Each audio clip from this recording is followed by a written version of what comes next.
नमस्कार दोस्तों, आप जो मेरे हाथ में देख रहे हैं ये अपामार्ग का पौधा है। इसे चिड़चिटा भी कहा जाता है। कहीं कहीं जगह इसे लता जोड़ी के नाम से जाना जाता है या इसे अगोड़ा भी कहते हैं कहीं कहीं जगह।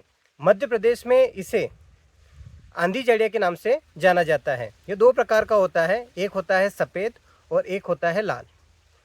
अगर हम इनके औषधि गुणों की बात करें तो लगभग एक समान होते हैं, लेकिन अगर हम हमारे धर्मशास्त्र और तांत्रिक शास्त्र के अनुसार बात करें तो जो सफ़ेद अपामार्ग होता है उसका महत्व ज़्यादा बताया हुआ है।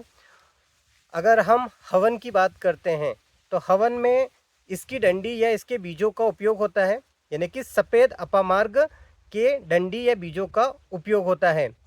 तो अगर हमारे धर्मशास्त्र की बात करते हैं तो वहाँ पर जो सफ़ेद अपामार्ग है उसका धार्मिक महत्व ज़्यादा होता है, इस वजह से इसका उपयोग होता है। स्कंद पुराण और गरुड़ पुराण के अनुसार अगर हम बात करें तो इसे बहुत ही पवित्र पौधा बताया गया है। तो आज ऐसे पवित्र पौधे के औषधीय फायदों के बारे में जानेंगे, साथ ही साथ इसकी पहचान बताएंगे आपको। तो वीडियो में अंत तक मेरे साथ जरूर बने हुए रहें। तो दोस्तों इस पौधे को ध्यान से देखो, ये सफ़ेद अपामार्ग का पौधा है। मैं पास ले जाकर इसकी अच्छे से पहचान करवा देता हूँ। सबसे पहले इसके पत्तों को देखो। इसके जो पत्ते होते हैं वो अंडाकार होते हैं और साइड से ये थोड़े से इस तरीके से नुकीले होते हैं और बीच में इस तरह की इसकी संरचना बनी हुई है, आप देख सकते हैं। और जब हम हाथ लगाते हैं तो ऐसे सफ़ेद सफ़ेद हल्के हल्के से रुए दिखाई देते हैं और ये खुरदरा लगता है इस तरीके से। और इसकी डंडी को जब आप देखेंगे यहाँ पर तो इसकी जो डंडी है वो ऐसी पतली होती है।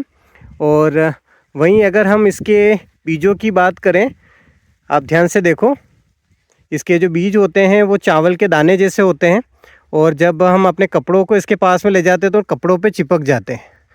और इसके फूलों की बात करें तो अभी यहाँ पर आप देख सकते हैं ये इस तरह के इसके फूल आ रहे हैं।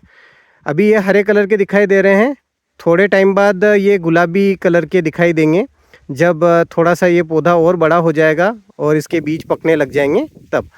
तो इस तरीके से आप इसकी पहचान कर सकते हैं। आप देख सकते हैं यहाँ पर 2-3 अपामार्ग के पौधे हैं और ये सारे सफ़ेद अपामार्ग के पौधे हैं। और जो सफ़ेद अपामार्ग होता है हमारे धर्मशास्त्र में उसका महत्व ज़्यादा बताया हुआ है। जितने भी हवन पूजन के कार्यक्रम होते हैं वहाँ पर जिस अपामार्ग के बीजों का उपयोग होता है, डंडी का उपयोग होता है, वो यही अपामार्ग है। तो अब इसके औषधीय फायदों के बारे में जानने का प्रयास करते हैं। तो दोस्तों अब ये जो आप मेरे हाथ में देख रहे हैं अपामार्ग, जिसे चिड़चिटा कहा जाता है, इसके औषधीय फायदों के बारे में बात कर लेते हैं। हमारे जो आयुर्वेदिक ग्रंथ है, जो हमारे ऋषि मुनियों ने आयुर्वेदिक ग्रंथ लिखे हुए हैं, उसके अनुसार अगर आपके मुंह में छाले हो जाते हैं तो इसके ताज़ा पत्ते तोड़कर, यानी कि 5 या 6 पत्ते आप तोड़ लें, उसका काढ़ा बनाएं और गरारे करें तो कुछ ही दिनों में आप देखेंगे कि आपके जो मुंह के छाले हैं वो ठीक हो जाएंगे। वहीं अगर बच्चों में अगर वायरल बुखार है या फिर टाइफाइड की समस्या है तो जो हमारे आयुर्वेद ग्रंथ है उसके अनुसार इसकी जो डंडी होती है, इसकी डंडी के 5 या फिर 7 या फिर 11 इस तरह के टुकड़े कर कर कमर पे बांधा जाता है या फिर गले में बांधा जाता है। आपने देखा होगा जो हमारे दादा दादी जी हैं, जो छोटे बच्चे होते हैं उनको बुखार आ जाता है तो वो ऐसा ही करते हैं। तो ये बात भी हमारे ऋषि मुनियों ने हमारे जो आयुर्वेद ग्रंथ है उसमें लिखी हुई, बच्चों में बुखार के लिए इस तरह से इसका प्रयोग किया जाता है। वहीं अगर आपके दांतों में दर्द होता है या फिर दांतों में खून निकलता है, ठीक है, तो ये जो सफ़ेद अपामार्ग का पौधा है इसकी जो जड़ होती है उसका दातुन किया जाता है। अगर आप उसका दातुन करते हैं 10 से 15 दिन तो आपके जो दांतों में से या पीढ़ियों में से खून निकलता है वो बंद हो जाएगा। और ये रामबाण इलाज माना जाता है। जिसके दांतों का रोग हो गया है, यानी कि पायरिया हो गया है, तो उसमें ये रामबाण इलाज माना जाता है हमारे आयुर्वेद ग्रंथों के अनुसार। और आगे बढ़ते हैं और इसके फ़ायदों के बारे में जानने का प्रयास करते हैं। हमारे आयुर्वेद ग्रंथ ये कहते हैं कि इसकी जो जड़ होती है उसको तिल का जो तेल है उसके साथ पकाकर उसको फिर ठंडा कर कर जो घाव हो जाते हैं हमारे त्वचा पर, तो उन घावों के ऊपर लगाने से वो जो घाव है वो जल्दी भर जाते हैं।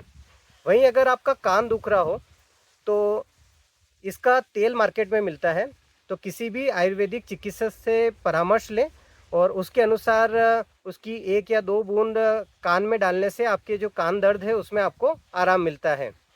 तो इतने सारे औषधीय गुणों की खान है ये सफ़ेद अपामार्ग का पौधा।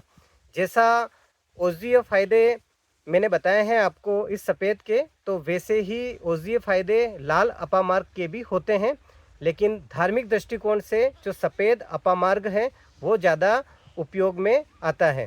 तो दोस्तों, आज इस वीडियो में हमने अपामार्ग के पौधे की औषधि पहचान की, धार्मिक महत्व को समझा और साथ ही साथ औषधि फायदों के बारे में भी बात की।